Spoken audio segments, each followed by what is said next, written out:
నరేందర్ రెడ్డి గారి మీద మీరు రాజీనామా చేయాలి, మీరు రాజీనామా చేస్తే మీరు వేరే ఏ వ్యక్తిని నిలబెట్టి గెలిపిస్తున్నాను సవాల్ విసిండు. దాంట్లో వాళ్ళకు కూడా ధన్యవాదాలు తెలియజేస్తూ మరి గోవర్ధన్ రెడ్డి గారిని హెచ్చరిస్తూ ఉన్నా. మరి నీ కాంగ్రెస్ చరిత్ర తెలుసా? కాంగ్రెస్ అంటే ఏంటి? కాంగ్రెస్ చరిత్ర ఏంటి? మరి కాంగ్రెస్ పార్టీ ఇక్కడ జాతీయ పార్టీ, స్వతంత్రం తెచ్చిన పార్టీ. మొన్న శనివారం రోజున మరి గోవర్ధన్ రెడ్డి గారు మరి ఒక 13వ వార్డుల సామాన్య కార్యకర్తను పెట్టి గెలిపిస్తా దమ్ముంటే రాజీనామా చేయన్నారు. మరి సామాన్య కార్యకర్త దగ్గరనే ఎవరు పెట్టినా సరే నేను రాజీనామా పత్రాన్ని తీసుకుని వస్తానని చెప్పేసి మరి నరేంద్ర రెడ్డి గారు చెప్పడం జరిగింది. మరి అదేవిధంగా ఆ రోజు నువ్వు సవాల్ ఇచ్చినావు కాబట్టి అది నరేంద్ర రెడ్డి గారు దాన్ని స్వీకరిస్తూ ఈరోజు రాజీనామా పత్రాన్ని తీసుకొని రావడం జరిగింది. మరి అదేవిధంగా నరేంద్ర రెడ్డి గారు మరి దమ్ముంటే ఈ సతీమణి సంధ్యా గోవర్ధన్ రెడ్డితో కూడా రాజీనామా పత్రాన్ని తీసుకొని రమ్మని చెప్పేసి మరి నరేంద్ర రెడ్డి గారు సవాల్ తీసుకోవడం జరిగింది. మరి నీ సవాల్కు నరేంద్ర రెడ్డి గారు స్వీకరించిండు. మరి నరేంద్ర రెడ్డి సవాల్కు మీరు ఎందుకు భయపడుతూనే ఉంటామని చెప్పేసి ఈ మీడియా ద్వారా తెలియజేస్తున్నాను. మరి గతంలో మరి ఉమ్మడి మెదక్ జిల్లాలో కూడా మరి కాంగ్రెస్ ప్రభుత్వం 10 ఎమ్మెల్యేలకు 8 మంది ఎమ్మెల్యే చేసిన చరిత్ర మరి ఉమ్మడి జిల్లాలో ఉన్నది. ఈ రోజు ఏదో మేమే ఉన్నాం అనుకుంటున్నాం. కాంగ్రెస్ ప్రభుత్వం 2.5 సంవత్సరాలు ఉన్నది.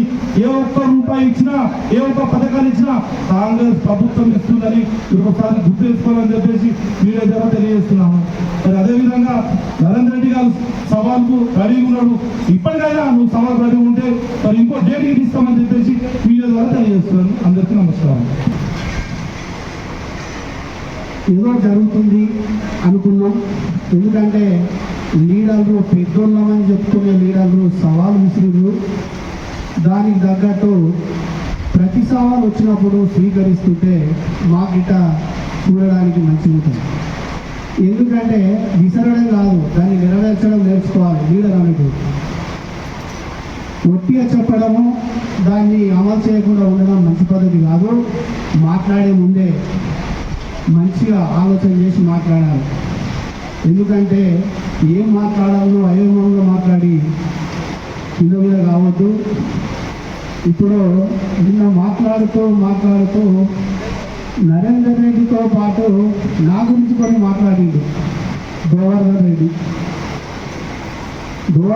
మాట్లాడితే ఏమన్నాడంటే ఆయన ఒక 109 సర్వే నంబర్ ఉంది. ఒకటి 109 సర్వే నంబర్లో 8 ఎకరాల భూమి నరసింహరావు మండల ప్రెసిడెంట్కి వచ్చినాయి డబ్బులు అన్నాడు.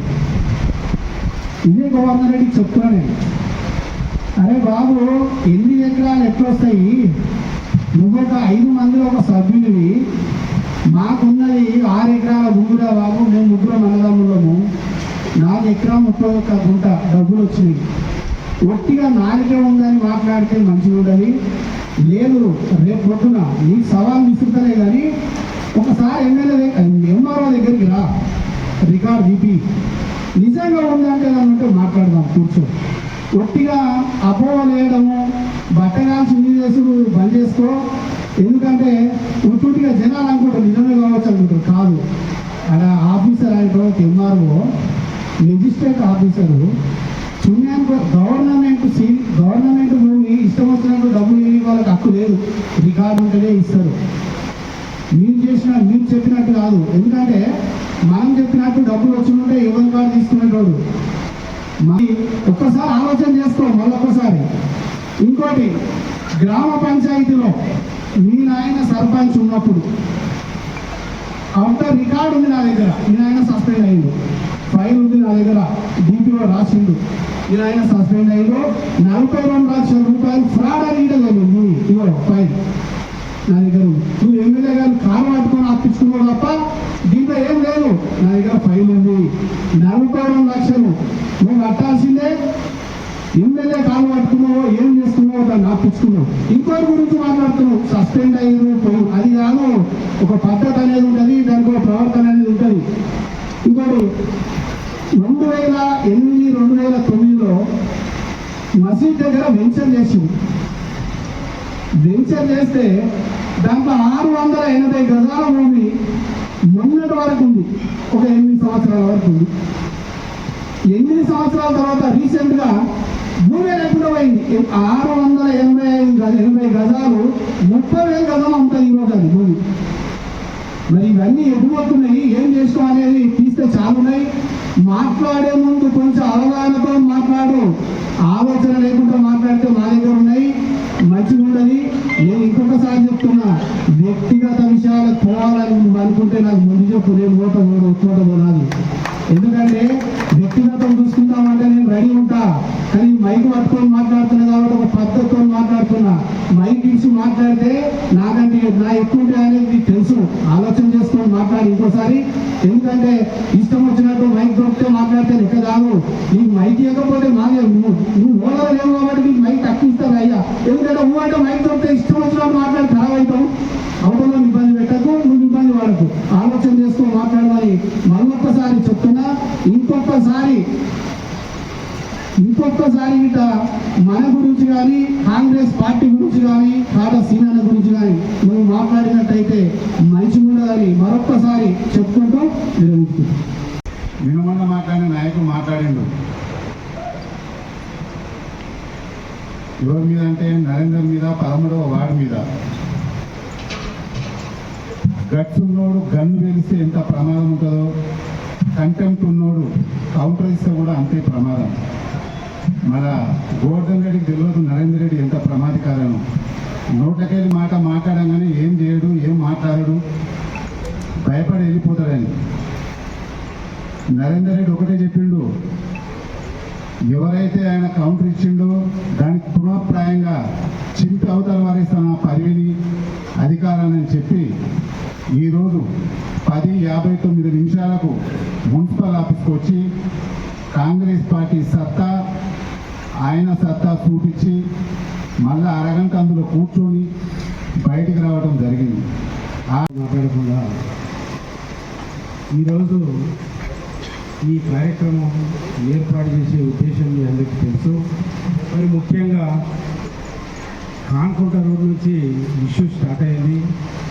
మరి కాన్కుంట రోడ్డు గత 10 సంవత్సరాల్లో ప్రభుత్వంలో ఉన్న బీఆర్ఎస్ మరి రాష్ట్ర ప్రభుత్వంలో అధికారంలో ఉండి కూడా చేయలేని పని కాంగ్రెస్ పార్టీ అధికారంలోకి వచ్చిన తర్వాత మరి కాటా శ్రీనివాస్ గౌడ్ గారి నేతృత్వంలో కోమటిరెడ్డి వెంకరెడ్డి గారి దృష్టికి తీసుకుపోయిన ఇష్యూ తీసుకుపోయి మంజూరు చేయించడం జరిగింది. మరి ఇక్కడ కాంగ్రెస్ పార్టీ రాష్ట్రంలో అధికారం ఉన్నది. మరి అభివృద్ధి పనులు కానీ, సంక్షేమ పనులు కానీ ప్రభుత్వం చేస్తుంది. మరి ప్రభుత్వం చేసిన దానికి అందరూ స్వాగతించాలి. కానీ మేమే చేసామంటే అది మరి చాలా విజ్ఞులు ఉంటారు, విద్యావంతులు ఉంటారు. మరి ఎవరు మంచి చేస్తున్నారో తెలియదా, ప్రభుత్వం అధికారం లేదని తెలియదా, మరి మీరు చేస్తున్నారంటే ఎట్లా ఉంటారు? జనాలను తప్పుగా పట్టేదని చెప్పి నేను విజ్ఞప్తి చేస్తూ మరి ఇక్కడ ఏదైతే ప్రతిపక్ష పార్టీల పాత్ర ఏముంటుంది, ఏదైతే ఇష్యూస్ ఉన్నాయో, సమస్యలు ఉన్నాయో ప్రభుత్వం దృష్టికి మరి మంత్రుల దృష్టికి కానీ అధికారుల దృష్టికి కానీ తీసుకుపోయి సమస్యలు పరిష్కరించే విధంగా ప్రయత్నించాలి తప్ప మరి అభివృద్ధి పనులను, ప్రభుత్వం చేసిన అభివృద్ధి పనులను విమర్శించడము, మేము చేసినామో చెప్పడం సరైనది మనం కాదని చెప్పి తెలియజేస్తూ మరి ముఖ్యంగా ఈనాడు రాజీనామా ఇష్యూ వచ్చింది. రాజీనామా ఎందుకు చేయాలి? రాజీనామాలు 5 సంవత్సరాలు మీరు అధికారంలో ఉండమని ప్రజలు తీర్పిస్తే రాజీనామాలు ఎందుకు చేయాలి? ప్రజలకు సేవ చేయమని ప్రజలు మరి తీర్పిచ్చింది. రాజీనామా ఇష్యూ ఎందుకు రావాలని చెప్పి నేను ఈ సందర్భంగా నేను ప్రశ్నిస్తూ ఉన్నాను. ఎవరైనా అనుభవం ఉన్న నాయకులు ఒక ప్రెస్ మీట్లో మాట్లాడినప్పుడు చాలా జాగ్రత్తగా మాట్లాడాల్సిన అవసరం ఉందని చెప్పి తెలియజేస్తూ మరి మీరు రాజీనామా చేయమన్నారు. రాజీనామాకు సిద్ధమయ్యాడు నరేంద్ర రెడ్డి, రాజీనామాకు సిద్ధమయ్యాడు. నేను కాంగ్రెస్ పార్టీ పక్షాన నరేంద్ర రెడ్డి గారిని అభినందిస్తా ఉన్నా. ఒక నాయకుడు ఒక పదవిలో ఉండి నేను రాజీనామా చేస్తున్నానని మరి ఈరోజు అందరి సమక్షంలో, పత్రికా విలేకరుల సమక్షంలో అధికారుల దగ్గరికి పోయినాం. ఇది అప్రిషియేట్ చేయాల్సిన అంశం అని చెప్పి ఈ సందర్భంగా తెలియజేస్తాను. కమిట్మెంట్ మరి ఇక్కడ నేను మళ్ళీ చెప్తా ఉన్నా, ప్రజలకు సేవ చేయడానికి ప్రజలు అధికారం ఇచ్చిన 5 సంవత్సరాలు. మరి 5 సంవత్సరాలు మరి పూర్తిగా మరి ఆ పదవిని సద్వినియోగపరుస్తూ ప్రభుత్వం, ఏ ప్రభుత్వమైనా ఉండండి, ఆయన ఏ ప్రభుత్వమైనా ఉండండి, సంక్షేమ పథకాలు, అభివృద్ధి కార్యక్రమాలు ఏదైతే చేస్తారో ఇంప్లిమెంటేషన్ చేసే బాధ్యత అది మనకి ఇక్కడ పదవిలో ఉన్న నాయకులకు, అధికారులకు ఉంటుంది. ఆ పనులు చేయండి. ఆ పనులు చేస్తే పేరుంటుందని చెప్పి సభ్యులు తెలియజేస్తా ఉన్నా. మళ్ళీ మీకు ఒక ప్రతిపక్ష నాయకులు నేను సూచన చేస్తా ఉన్నా. మరి ఇక్కడ మీ సవాళ్ళను స్వీకరించాడు నరేందర్ రెడ్డి. మళ్ళీ ఇంతతో స్టాప్ చేయండి. మీరు రాలేదు కాబట్టి ఎక్కువ ఇట్లాంటి ప్రెస్ మీట్లతోటి ఎవరికి శోభనియ్యేది, మంచి పద్ధతి కూడా కాదు, బాగుండదని చెప్పి మా నాయకులు కూడా చెప్తా ఉన్నా. ఇప్పటి వరకు జరిగినాయి ఇవన్నీ కార్యక్రమాలు అయినాయి. వాళ్ళు సవాల్ చేసి మరి స్వీకరించి మరి ముందుకు వచ్చి మేము అధికారుల దృష్టిని తీసుకుపోయినాం. వాళ్ళ దగ్గర కూర్చున్నాం, రాలేదు. మరి ఇక్కడ మరొకసారి కూడా నరేంద్ర రెడ్డి అభినందిస్తూ ఇంతటితోటి ఈ కార్యక్రమం ఎక్కడ డిస్ప్యూట్ కాకుండా రాష్ట్ర ప్రభుత్వము పేదల కోసం సంక్షేమాలు, అభివృద్ధి పనులు చేస్తూ ఉంది, పింఛన్ ఇస్తూ ఉంది, ఇంద్రామిల్ ఇస్తూ ఉంది. దానికి దరఖాస్తు పెట్టేయండి. ఆ గ్రౌండ్ అవుతుందా లేదా చూడండి. మున్సిపాలిటీలో కూడా వందలాది ఇల్లు మంజూరవుతున్నాయి. ఎవరికైనా కానీ ఈ మున్సిపాలిటీలో మరి ఇల్లు లేని నిరుపేదలకు ఇల్లు కావాలని చెప్పి మరి మీరు ముందుండి చేయించాలి. ఇంప్లిమెంటేషన్ జరగాలి, గ్రౌండింగ్ కావాలి. అప్పుడు ప్రభుత్వం చేస్తున్న పనులు పేదలకు అందుతాయి. పేదల కోసమే, బలహీన వర్గాల కోసమే ఉన్నాం మనం అందరం.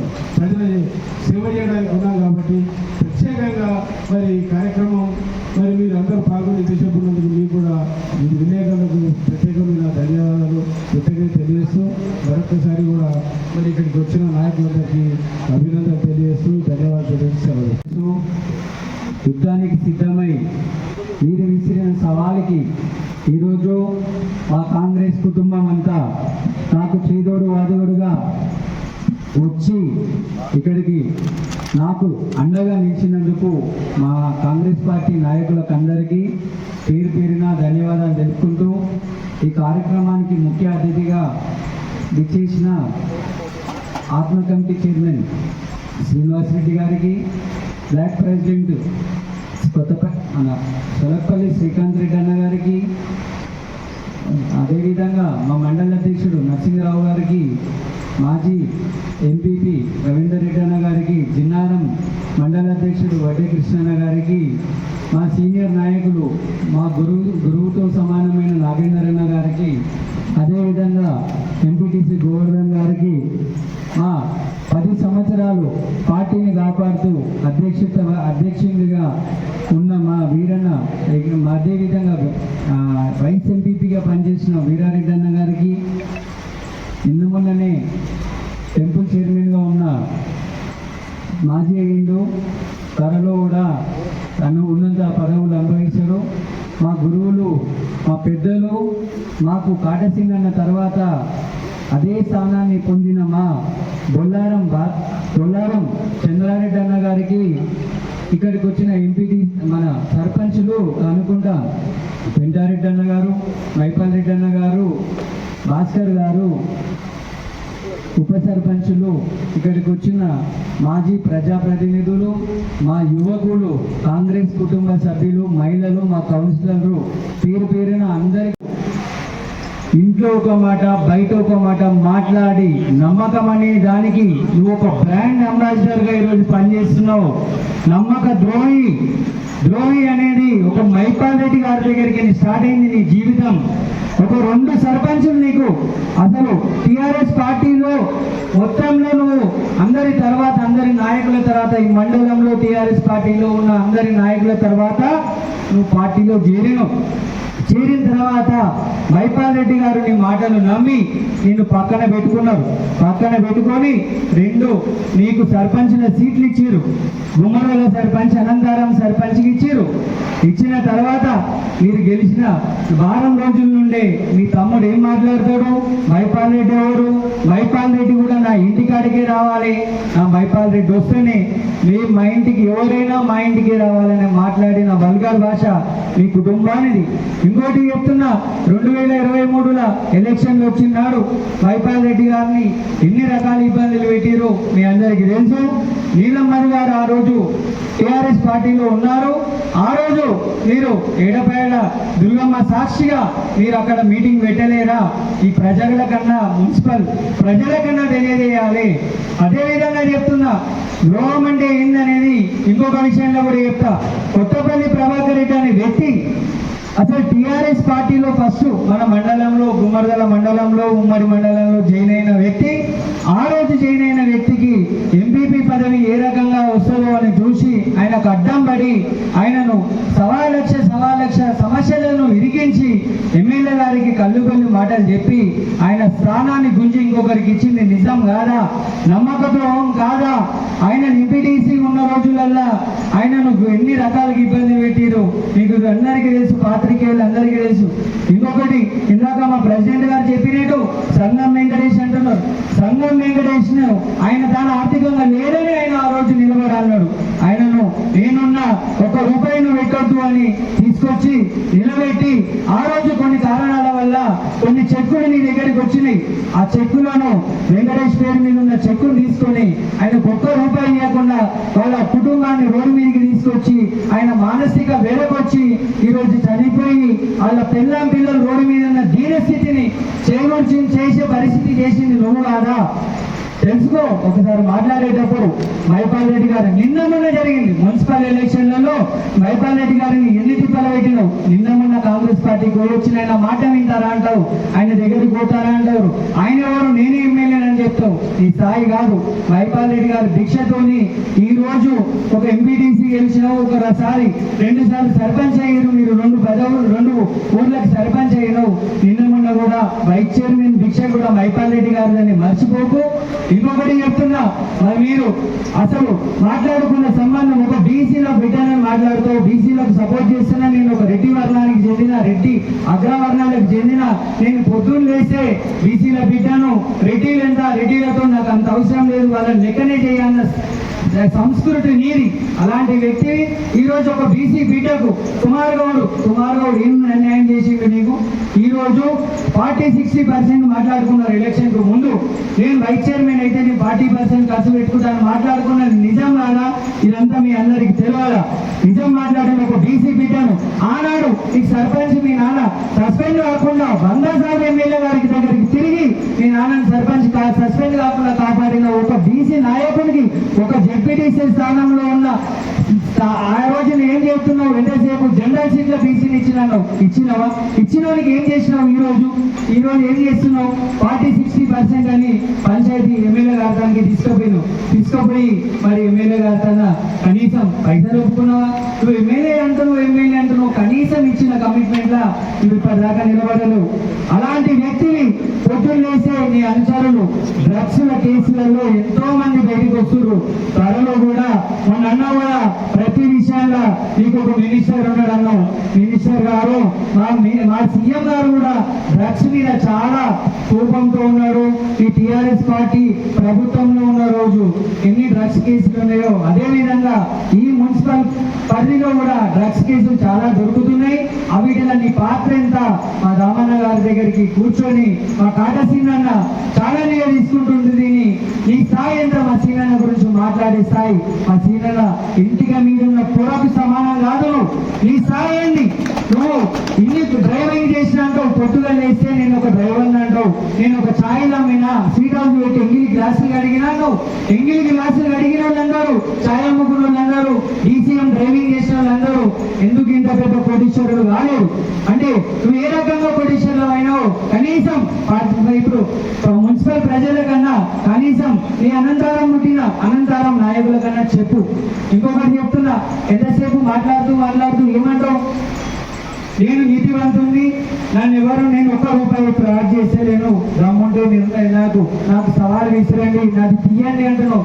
తీయడానికి కాంగ్రెస్ ప్రభుత్వంలో కాదు, టిఆర్ఎస్ ప్రభుత్వంలో నువ్వు దొంగవని ఐటీ దాడులైన ఇంటి మీద నీ దగ్గర 4 రోజులు ఐటీ దాడులు అయినాడు.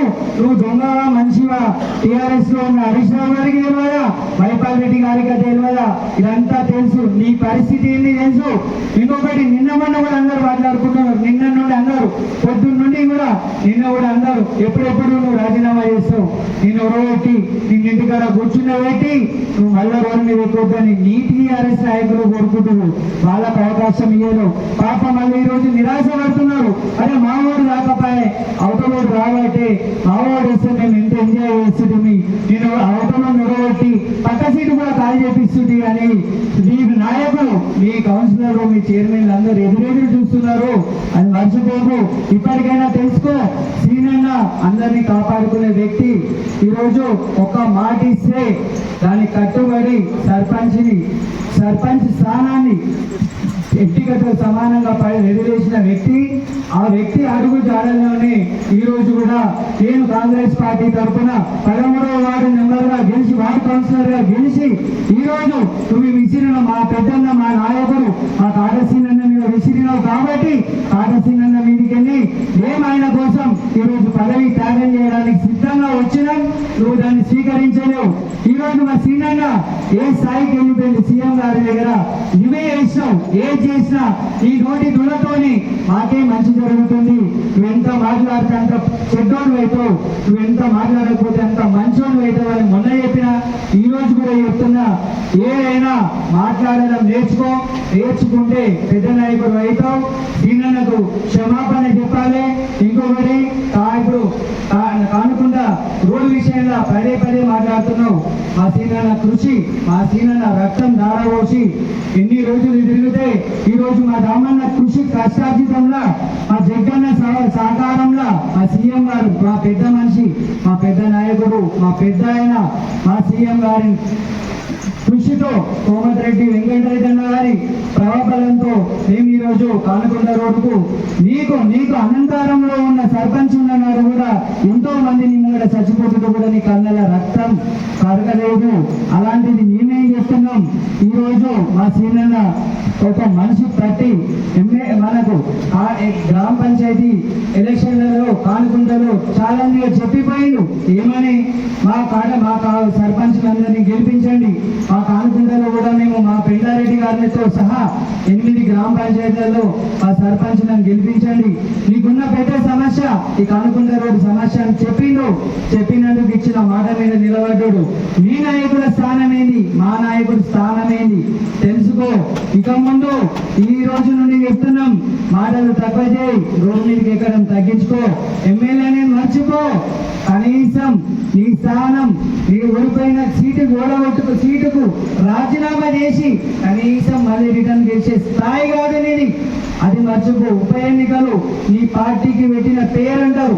మీ సీఎం గారు ఉప ఎన్నికలకు సిద్ధమన్నారు. మరి మీ హరీష్ రావు గారు ఉప ఎన్నికలలో సిద్ధంగా పనిచేసారు. మరి వాళ్ళ నాయకత్వంగా పనిచేస్తున్నావు. వాళ్ళని స్ఫూర్తిగా తీసుకొని ఈరోజు ఎందుకు రాలేదు? ఈరోజు ఎందుకు? మా ఇంట్లో మా సమస్యలు, మీ సమస్యలని మాట్లాడుకుంటున్నారట. నీ పొద్దున చెప్తున్నాను, మాకు మీకు సంబంధం లేదు, మీకు సంబంధం లేదు. ఎవరికి సంబంధం? ఎవరింటోళ్ళకి అనకే సంబంధం, పక్కింటోళ్ళకైతే సంబంధాలు ఉన్నాయి కదా. అది మాత్రం గుర్తుపెట్టుకో. మాట్లాడేటప్పుడు దాంట్లో కూడా మళ్ళీ ఇప్పుడైతే ఏదైతే తోటి వీళ్ళతో ఛాలెంజ్ ఇచ్చి ఛాలెంజ్ విసిరేమో మళ్ళీ కూడా ఆ మాటలు మాట్లాడి మళ్ళీ విసిరించుకోకు. మళ్ళీ ప్రెస్ మీట్ పెట్టుకునే సమావేశం మాకు అవకాశం ఇవ్వద్దని కోరుకుంటూ, మాకు ఇక్కడికి వచ్చినందుకు పాత్రికేయులకు అందరికీ పేరు పేరున ధన్యవాదాలు తెలుపుకుంటూ, మళ్ళా మరోసారి కూడా చెప్తున్నా, మా కాటసీనను అనే స్థాయి నీది కాదు అంటే ఊరుకోము బిడ్డ. టీఆర్ఎస్ నాయకులు నీకు ఎవరు సపోర్ట్ లేరు, అది మర్చిపోకు. ఈ వెనకాలనే బొట్టు తీస్తారు, నిన్నెప్పుడు దొక్కుతారా తెలియదు, మేము చూస్తుంటాం. దానికి మాకు వాళ్ళే సహకరిస్తాం. మమ్మల్ని నేను దొక్కే స్థాయిలో కూడా మేము కూడా రెడీ ఉన్నాం, తాగడానికి కూడా వాళ్ళే రెడీ ఉంటారని తెలియజేస్తూ, కాడ శ్రీనివాస్ గౌడ్ గారికి ఈ 7.5 కోట్లు ఇచ్చినందుకు ఈ సభాముఖంగా తెలియజేస్తూ, మా నాయకుడి బాటలోనే ఇక ముందు కూడా నడుస్తామని తెలియజేస్తూ ఇక్కడికి వచ్చిన మీ అందరికీ ధన్యవాదాలు తెలుపుకుంటున్నాం.